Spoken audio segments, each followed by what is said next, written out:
Comment représenter les textures lorsque vous faites un manga? Bon, vous vous demandez très certainement à quoi ça sert, constatez tout de suite la différence, donc il est important de marquer les textures lorsque vous faites votre manga pour donner plus de profondeur. Concernant les matériaux qui auront une tendance à beaucoup réfléchir la lumière, ou ce que j'ai tendance à appeler vulgairement les trucs qui brillent, là c'est un petit peu plus subtil que d'habitude, et je vais vous présenter un exemple plus concret. Et en fait il va falloir faire les contours vraiment très fins. Et ça s'applique à tout ce qui est aussi bijoux slash gemmes, donc là on va faire un contour.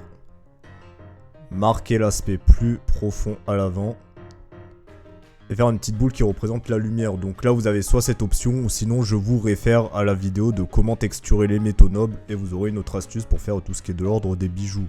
Et cette technique vous permettra également de représenter dans vos mangas des choses qui seront source de lumière. Par exemple le prénom, cet arc de cercle autour de ce Fakemon, qui est en fait censé être une source de lumière à lui seul. Donc c'est pour ça qu'on va prendre également le pinceau fin et puis repasser dessus tout simplement. Mais supposons que votre fond de base soit tramé, tout simplement vous allez prendre l'outil gomme et gommer par dessus pour représenter ce qui est censé briller.